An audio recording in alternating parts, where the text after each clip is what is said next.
in boiling water, it'll hop right out. But if you put it in cool water and turn the heat up, it won't jump out. It'll just boil alive because it gently acclimates to it. And we talk about stress like that. And that story isn't actually true. So if the water gets hot enough, the frog jumps out. I feel bad for the frogs that were experimented on to create, you know, That's but what I it's was thinking, but yeah, yeah, but the metaphor makes sense. The metaphor is still good. It's so you can get caught up in the factualness of whether the statement is true or false, but the concept has value in and of itself. It's kind of like the 10,000 step thing. Yeah. It's you don't need 10,000 steps a day to be healthy. That is a myth that was made up by a Japanese marketing company, right? So but it's actually the number is actually about 7,000, and then there's benefits over that. But who cares? It's a good, clean number that reminds you to move on a Mhm. daily basis and walk. That's what matters. So, but isn't it interesting how we can get caught up in this kind of left brain debate over, and then it's like, oh, that company lied to us. It's no, they made a convenient message and a story that we found compelling that helps us function better, you Yeah. know? So I think that our spirit has weight. And I don't care whether the scale changes when we pass.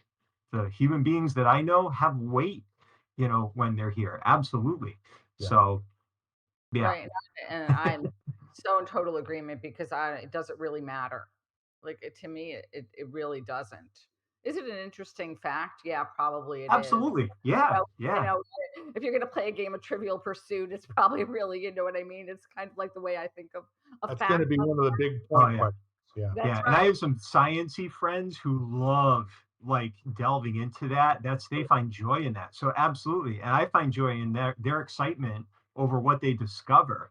But that's the discovery process, not losing sight of the message, the value of the message that was being delivered. I am a sciencey person, but I also have the ability, like your friends, as I said, I think it's an interesting fact, and finding out would be really interesting. But when you talk about the bottom line, does it really matter to me that I know that? No, because I believe that, because I believe it holds weight either way. Mm. So would it deter me if it came out that it said that, it didn't hold weight? Probably not, because I really firmly believe that it does. Well, you have to give a little bit of points to that being a supporting justification for my identifying your weight and Ken's weight as being so similar and yet so completely unique from each other. Right. Yep. Never happened before, not happening anywhere right now, ain't never going to happen again. Right. Only one of you. Yeah.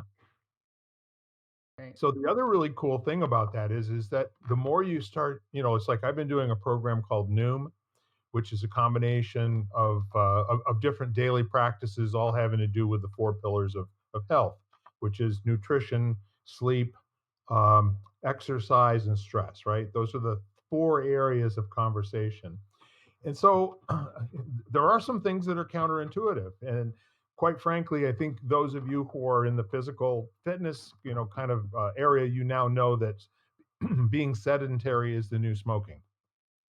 Is that, 8 to 10 hours a day without movement, behind a desk or whatever, is tantamount to smoking, a pack of cigarettes a day in terms of what's going on physiologically in your body.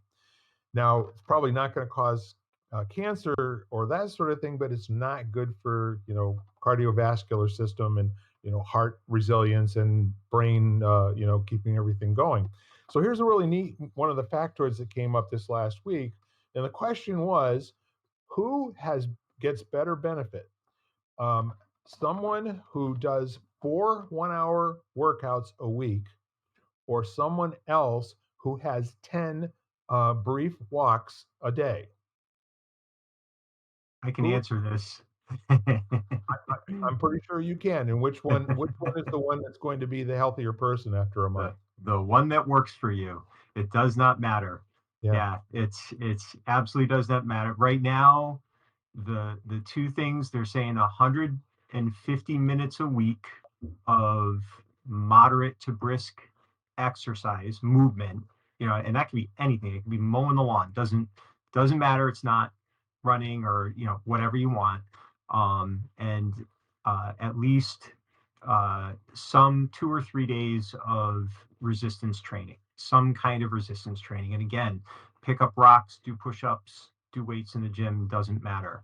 Up and down the stairs. Yeah, exactly. And they're absolutely finding that, you're reducing through that effort, you're reducing your risk of everything from cancer, multiple forms of cancer, to diabetes, to Alzheimer's, all of it. So yeah, and it's really not a lot. It's not a lot of exercise, but yeah, the term you'll hear right now is exercise snacking.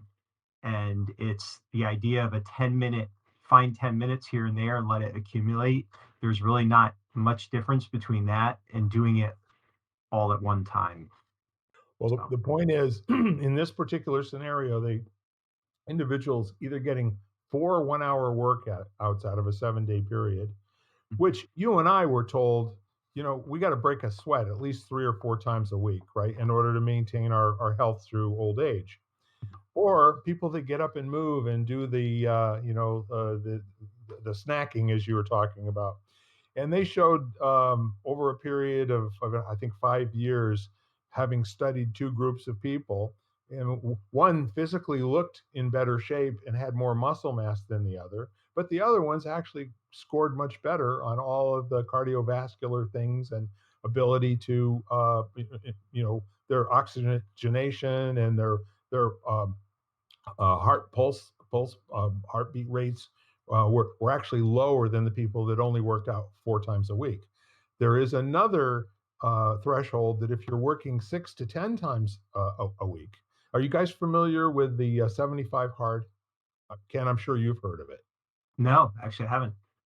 Okay, so there are several versions of it, but it also follows along the same kind of path of making sure that you're getting enough water, 64 ounces a day, gallon a day of water. And then it has these different activities that you add in. And so then it's a 30-minute workout every single day, 7 days a week for 75 days.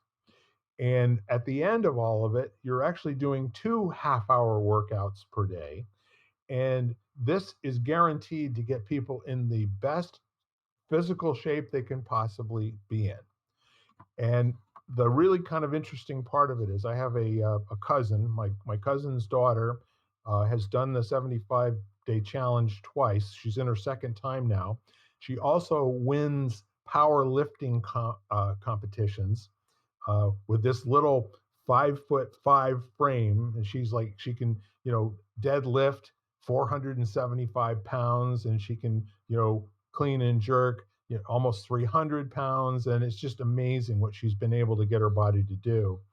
And so she did a share on, I hadn't heard about this until like yesterday or the day before, that she's doing this again. And she knows she's probably going to lose 12 to 15 pounds over the 75 days, simply because her metabolism is getting so jacked.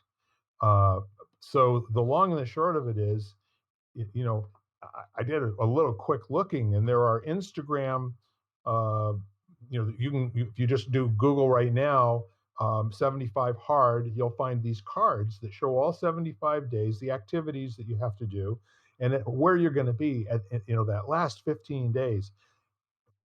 It's like professional athlete territory, P90 was another one that I always wondered how human beings could decide to do that on day one. Familiar with that one? Mm-hmm. Yeah. Well, one of the things I think it's important to kind of differentiate, there's fitness, movement, even nutrition, all of that for performance, and then for like health span, for general wellness, So yeah, because I'm a lifelong athlete. So yeah, right now I'm on a 14-week training regimen for a 21K obstacle course race in June.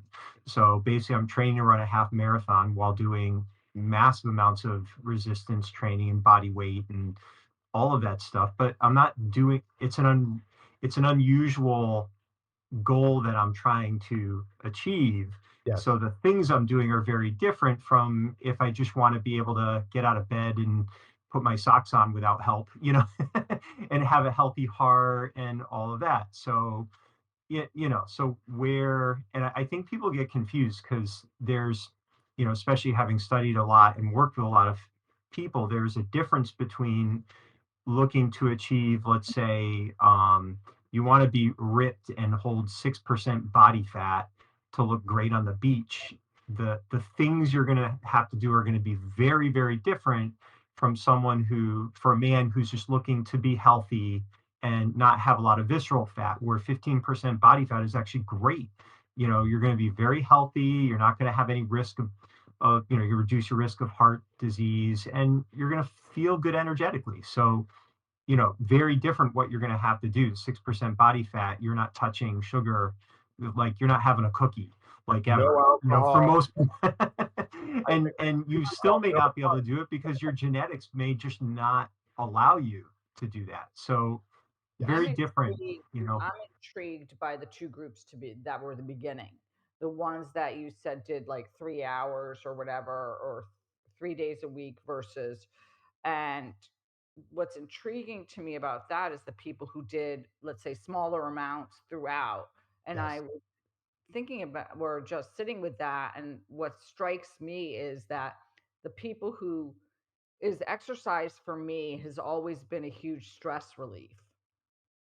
Like, it's a great way to get rid of anxiety, stress, and things like that. And if you pound the pavement 3 times a week, what are you doing for stress and management or whatever the other 4 days of the week? Yes. And where people who do something small every day or move every now, like throughout their day for 10 Yes. minutes here and there, have sort of like this expense of energy, whether that be anxious energy or whatever, and that's throughout their day. So it kind of makes a lot of sense to me that they end up being better off in a way, because I don't know what the people who are doing 3 hours throughout a week Well, have to kind of. math to this too, Jan. It's very intuitive what you came up with, and you're absolutely correct. So if you just take the math of moving 10 times a day, you know, um, if you've got an iWatch, you're going to get, reminded that it's time to move once an hour. So if you get up and you move 5 to 10 minutes every single time, now you're talking somewhere between 35 and 70 minutes a day times 7 days. That's 400 and some odd minutes a week, as compared to, you know, Uh-huh. 4 times 60, which is half the amount of time. So the other thing is the frequency and the amount of time in between the workouts, that it's so much better for people to be moving all of the time, even though their body isn't being stressed anywhere near to where it would be, being at the gym for a full hour and doing weights and, all the different stations and maybe up 25 minutes of, you know, uh, it's just that every single day that there's something going on and your body is now getting to be more and more efficient in using the food that you're taking in. It just helps, with overall wellness. Hmm. And it was counterintuitive to me because I could see what, when Ken says that it doesn't make any difference in the long haul. It, again, until somebody shows you that there's actually been a study. And if did you ever do Noom, Jan, when you said, yeah, I'm familiar with it? Well, I they am have familiar, hashtag but I've not done it. they have hashtag nerds from all these different universities and, the American uh, Heart Association, et cetera, et cetera, et cetera. And the neat part of all of it is that I'm likely not going to be going to the gym 4 hours a week on, an hour each time, but I sure as hell can get up once an hour and walk around for 5 to 10 minutes and go up and down stairs. That's something that's inside of my ability to make a difference with. And Hmm. that takes us out of that either this or that to the whole range. What if I only get 9 movements a day? What if I only get 6 because something came up and I had to be doing something, that wouldn't allow me to get up and move? It's all better for you that you're doing anything at all, which is That's right. back to what Ken said. If you're doing anything at all, It's Mhm. got to be better than not doing anything at all because you can't do the big thing.